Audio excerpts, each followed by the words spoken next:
Hi neighbors, welcome back to another video of Cooking with Neighbors. It is I, Jerry Ellen, and somewhere here you'll see my sidekick. You can see her tail anyway. It's Harrietta. See my puppy. Today's we're doing a video doing two Amish recipes for our supper tonight. And the first Amish recipe is going to be a Swiss Amish meatloaf. And the second one is going to be scalloped potatoes. My oven is preheated to 350 degrees Fahrenheit. Alrighty? And now I have a little bit more meat than what it calls for. I'll just tell you what it calls for because I'm just using what I had already thawed up and stuff. So anyway, 1.5 pounds of ground beef, okay? Right here in a bowl. And a large egg, okay? A 1/4 cup of finely grated onion, or finely chopped, as small as you can get it. I use my food processor.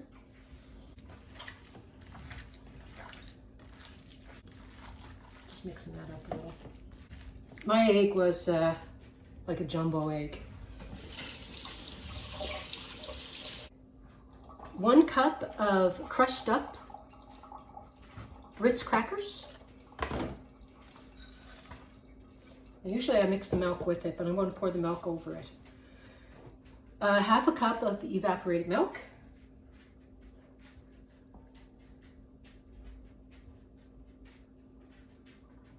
Just going to leave that sit on the crackers for a second.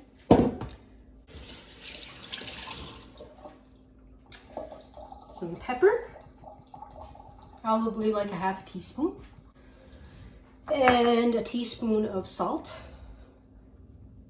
Taste your Ritz crackers. If you don't have low sodium, taste it. If it's really salty, you may want to skip the salt. And just let people salt their slice of meatloaf when they're eating. I'm going to use 1/2 teaspoon of ground sage, because it says a teaspoon of rub sage and the ground is a bit more stronger. So I'm going to use 1/2 teaspoon.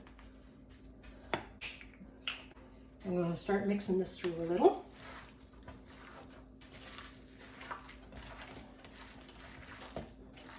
And I have 3/4 cup of Swiss cheese. I used 4 slices and chopped it up really small. And I'm going to put half of that in there.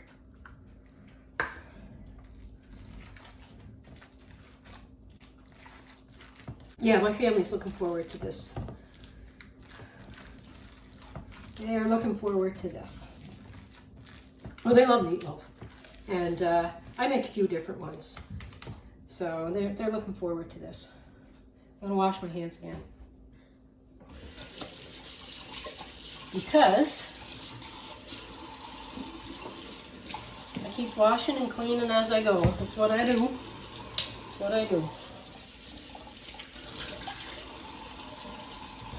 I'm going to use a loaf pan just for shaping. I don't like to leave it in a loaf pan.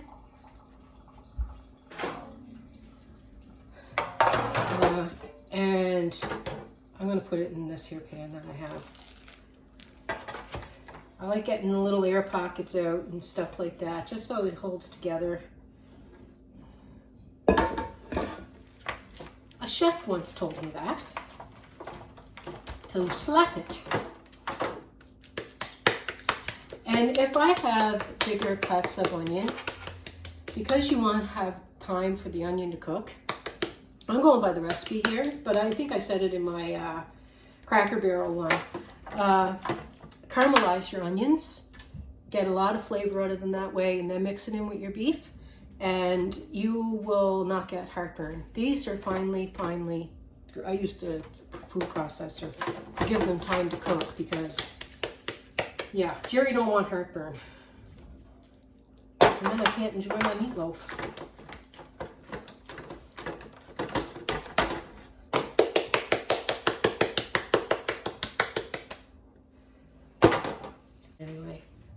This camera.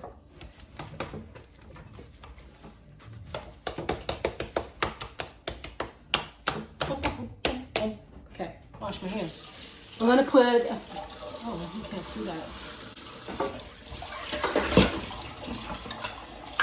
When I'm making meatloaf, meatballs, or anything, I always like to put milk in it for like the fat and the moisture.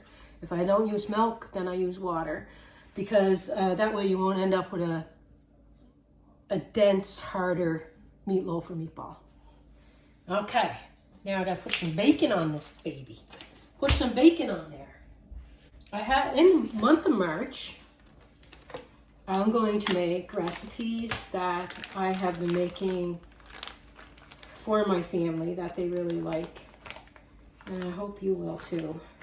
You need 3 to 5 strips, I would say. But I'm going to cut them in half because I like to put it on this way. You can wrap it. You can sit it on top of the bacon and then bring the bacon over, right? But this recipe it uses less bacon than you would use doing that. Like, you can lay bacon strips this way and that way under the meatloaf, then bring them up and over and let it cook in all of that. And it would be so good. But this is going to be good too. You just use less bacon this way. So that's a good thing too. Save a couple bucks.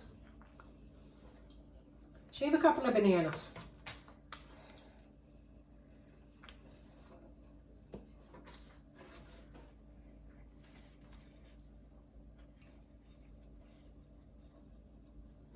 Stretch it on over.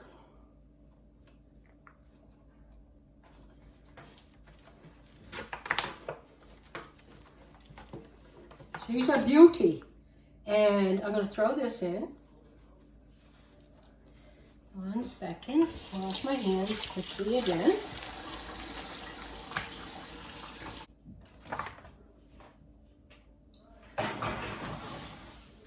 Let's do up some scalloped potatoes. The last bit of the cheese that we reserved, the last 10 minutes, we'll be checking on it for our internal temperature and stuff. But the last 10 minutes, we'll sprinkle that on top of the bacon on the meatloaf. Okay?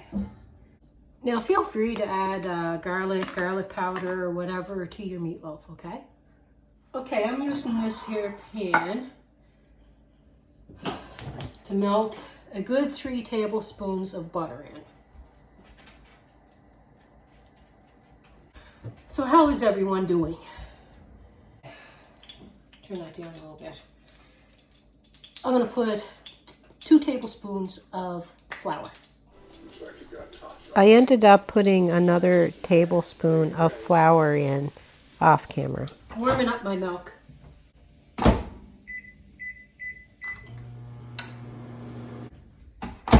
2 cups of warm milk.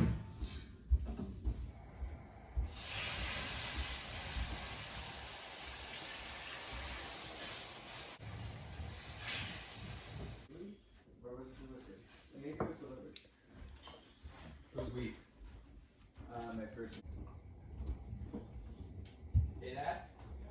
All the vet stuff is on the main floor now. And there's a bag. And all the bolts are in a bag. Okay, that's thickening up quite a bit. So I turned it down and I'm going to add 3/4 of a cup of grated cheese.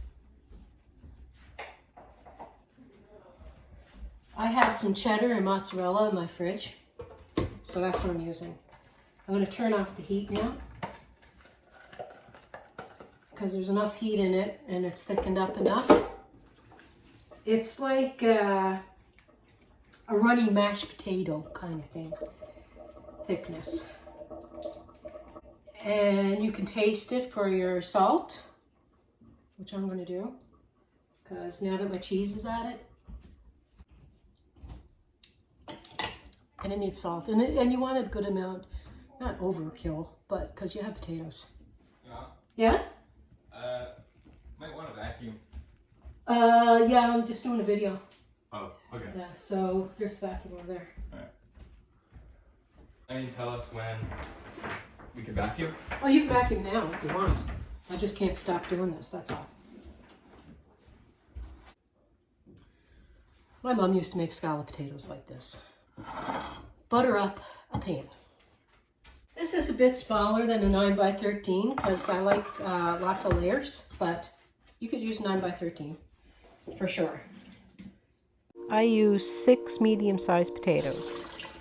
About 2.5 pounds, say, give or take. And slice them as thin as you can. I just took a knife to it, so I hope that a lot of them are evenly sliced, but just slice them as thin as you can. Yeah. So, and I have a sliced up onion, okay? Now I'm going to put a layer of potato and a little bit of salt, a little bit of pepper. I'm not going to use too much pepper though, even though we love pepper, because Casey got to watch that stuff. A few more potatoes. Good layer on the bottom. I want a good layer. Some slices of onion. Now look how thick that is. Whoopsie. Look how thick that is. And yummy. That's what I'm talking about. That's what I'm talking about. Then I'm going to put some of the cheese sauce.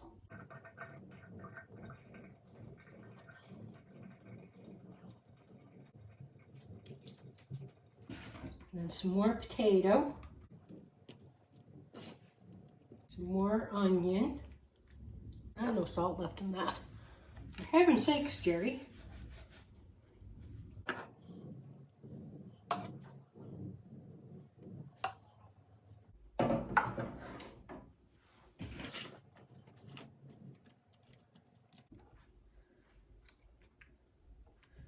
Some more onion. Some pepper.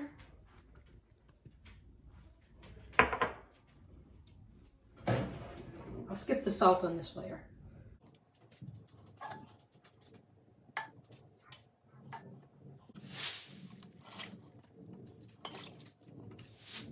And the onions. Oh my goodness, I'm excited for this. This reminds me of my mom.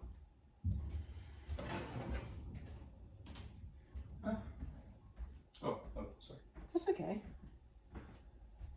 Do you know where the top part is the vacuum? The little thread piece? The roller part? Just the part that makes it wider. I'll wait till I put this in the oven and I'll help you. Alright, I'm just gonna pour myself tea. I like tea. I like the tea, I cannot lie. I'm a good racker like that, you know. Yep. Some pepper and salt.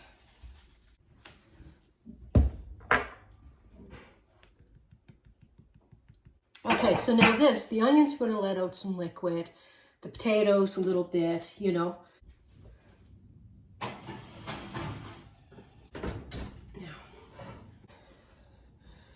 Now I'm going to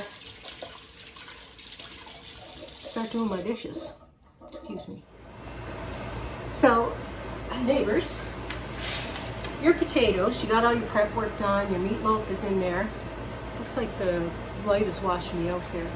I like to let my meatloaf rest a little while before slicing it so that it doesn't crumble apart or anything.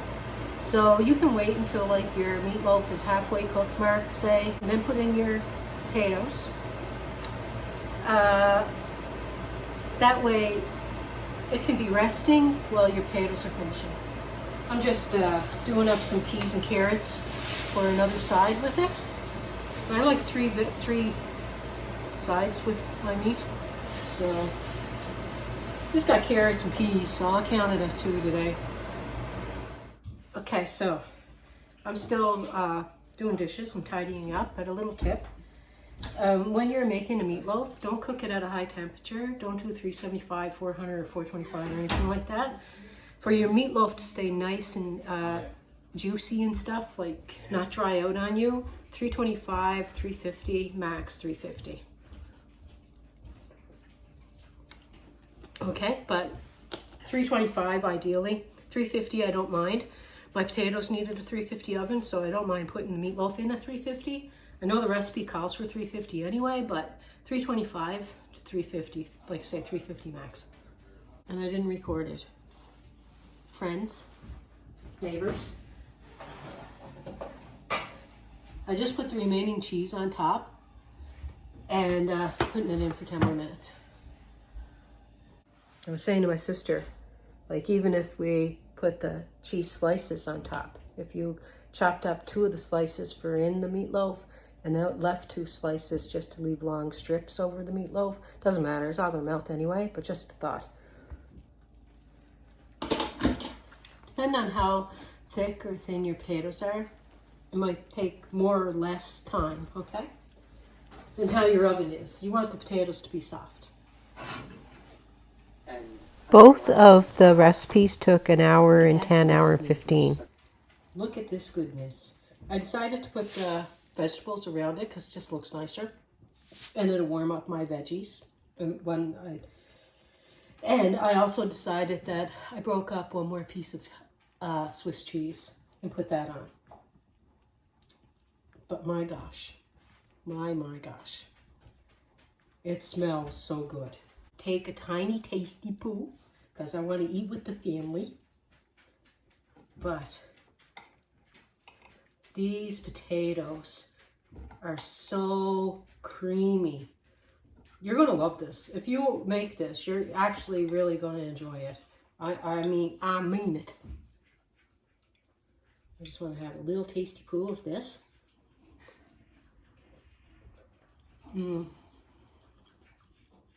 Delicious. It is very creamy. It's very hot right now, but it is very creamy.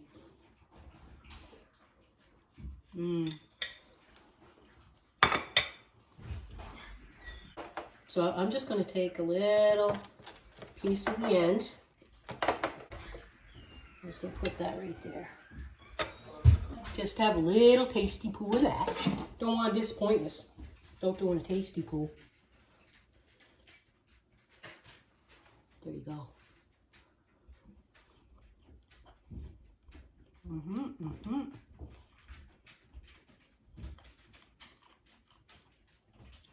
Yep. A little bit of the Swiss cheese.